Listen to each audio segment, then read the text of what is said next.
Assalamualaikum warahmatullahi wabarakatuh. Bismillahirrahmanirrahim. Alhamdulillahi rabbil alamin. Wassalatu wassalamu ala asyrafil anbiya wal mursalin sayyidina Muhammadin wa ala alihi wa sahbihi ajma'in. Amma ba'du, saudara-saudara kaum muslimin, wafaqakumullah. Pada pertemuan kali ini, mari kita bersama-sama belajar tentang hal-hal yang membatalkan puasa.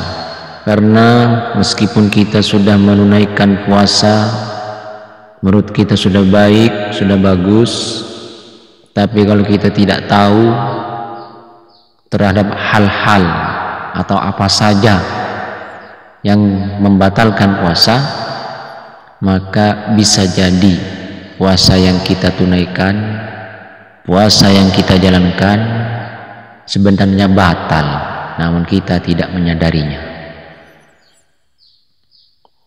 Kalau sudah batal, maka tidak dihitung, jadi harus diqodoi di bulan lain. Artinya bukan di bulan Ramadan, di bulan yang lain. Dan hal-hal atau perkara yang membatalkan puasa itu ada 10 macam.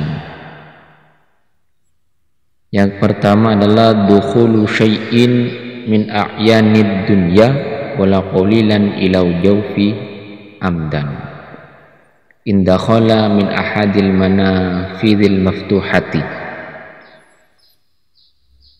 Pertama yang membatalkan puasa ialah masuknya sesuatu ke dalam raga, ke dalam tubuh, meskipun sedikit.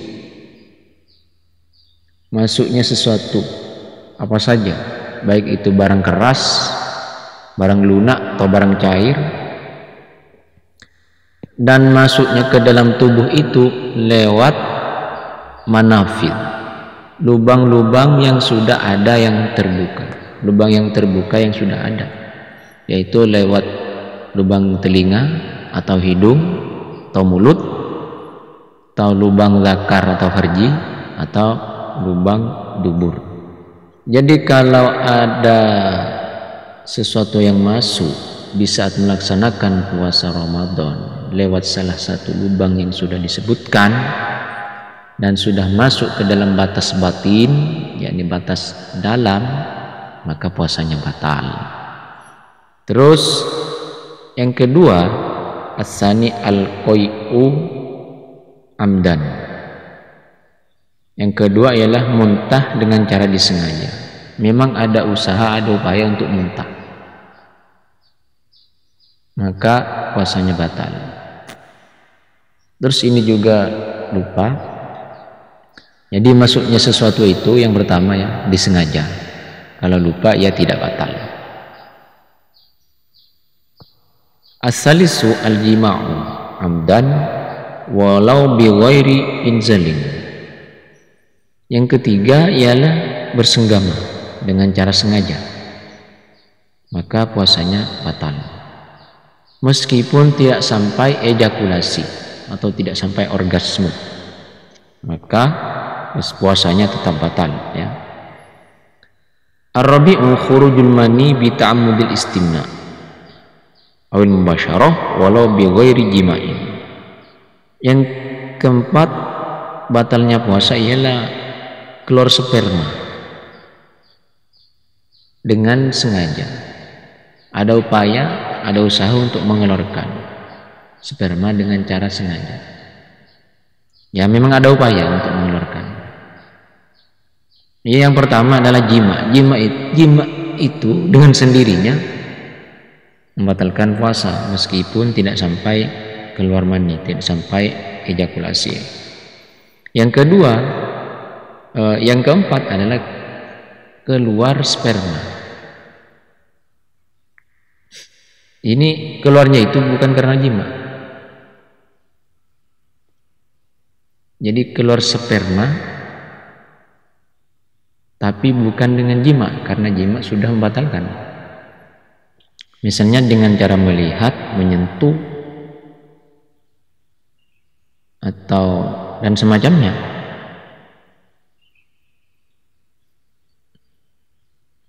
Ada unsur kesengajaan untuk mengeluarkan sperma, maka jika kembali keluar maka puasanya batal. Maka kata para ulama, jika seseorang memandang atau memikirkan sesuatu lalu keluar mani, keluar sperma, maka ditafsil. Jika memang biasa keluar, jika melakukan hal itu, maka puasanya batal. Jika tidak biasa keluar, namun kebetulan tiba-tiba keluar sperma, keluar mani, maka tidak batal. Yang kelima, al-junun walau lahwatan yasiro. Yang kelima batalnya puasa ialah gila, meskipun hanya dalam waktu yang relatif singkat, dalam waktu yang sebentar, maka puasanya batal. Yang disebut gila itu ialah hilangnya seluruh perasaan, namun kekuatan dalam tubuh ini tidak hilang. Itu namanya gila. Perasaan hilang, pengetahuan hilang, pikiran hilang, tapi badan tetap kuat, tetap normal, tubuh tetap normal, kuat. Maka ini yang disebut dengan gila. Kalau ayanan definisinya, perasaan hilang sekaligus tubuh menjadi lemah, ini namanya ayan. Yang keenam batalnya puasa ialah igma minal fajr al ghurubi. Ayanan mulai dari terbitnya fajar sampai terbenamnya matahari, jadi tidak sembuh-sembuh walau hanya sekejap. Jadi mulai malam sudah niat ya, sudah niat puasa, terus sebelum subuh atau bersama dengan subuh mengalami ayanan, terus tidak sadar-sadar, tidak sembuh-sembuh sampai terbenamnya matahari, maka ini puasanya batal.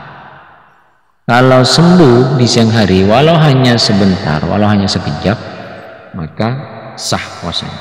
As-sabi'u al-iftaru qabla ayyatahaqqaqu ghurubus syamsi aw yawliba 'ala dhannihi ghurubuha idza lam yatabayyan lahul halu. Yang ketujuh batalnya puasa ialah berbuka sebelum nyata matahari sudah terbenam, sebelum jelas, sebelum pasti, dan sebelum maghrib masuk, sebelum nyata, sebelum jelas maghrib masuk, sebelum nyata, sebelum jelas matahari terbenam sudah berbuka, maka puasanya batal. Atau sebelum dia berbuka tidak mempunyai dugaan kuat bahwa matahari sudah terbenam, maka puasanya juga batal. Jadi ada dua opsi. Yang pertama, kalau mau berbuka, yang pertama harus sudah nyata, sudah jelas, sudah pasti maghrib sudah masuk waktunya. Yang kedua, ada dugaan kuat bahwa maghrib sudah masuk. Namun untuk opsi yang kedua ini, jika ternyata maghrib belum masuk, maka puasanya juga batal. Sekarang ada dugaan kuat bahwa maghrib sudah masuk, berbuka, dan ternyata memang benar maghrib sudah masuk waktunya, maka puasanya sah, tidak batal. Tapi kalau memang ternyata maghrib belum masuk meskipun ada dugaan kuat, maka puasanya tetap batal. At-saminu tururida. Yang ke-8 ialah murtad. Murtad itu keluar dari Islam sebab i'tiqad, keyakinan, atau fi'lan, pekerjaan, atau qaulan, ucapan. Artinya sebab mempunyai keyakinan yang bisa menyebabkan murtad, atau mengucapkan sesuatu yang bisa menyebabkan murtad, atau melakukan sesuatu yang menyebabkan murtad. Kalau dari versi keyakinan, misalnya contohnya punya keyakinan bahwa Allah tidak adil, Allah buta, tidak melihat, maka puasanya batal sekaligus dia keluar dari Islam. Kalau dari segi ucapan misalnya mengatakan bahwa Allah itu ada dua, dan sebagainya, maka juga murtad. Kalau dari segi pekerjaan, misalnya sujud pada patung, maka ini puasanya jadi batal. Atasi uturul haidi wan nifasi. Yang 9 batalnya puasa ialah datangnya haid dan nifas. Jadi kalau ada seorang wanita menjalankan puasa Ramadan, tiba-tiba dia mengalami haid atau nifas, maka puasanya batal. Al-ashir, yang 10 yang terakhir adalah al-wiladah, melahirkan. Al-mashumah bil balal, yang disertai dengan keadaan basah. Jadi melahirkan saja, melahirkan tok, ini sudah membatalkan puasa. Namun jika melahirkan langsung kering, tidak basah, tapi ini sulit ya dialami oleh wanita-wanita biasa, maka puasanya tidak batal. Ini di dalam kitab-kitab dijelaskan pernah dialami oleh Sayyidah Fatimah Az-Zahra binti Rasulillah. Jadi beliau setelah lahir langsung kering, tidak basah, maka puasanya tidak batal. Dan yang perlu diketahui juga bahwa jika ada orang sengaja membatalkan puasanya di bulan Ramadan atau lupa tidak niat, maka dia tidak boleh makan, tidak boleh minum dan sebagainya. Wajib mencegah dari semua itu sampai tiba waktu maghrib.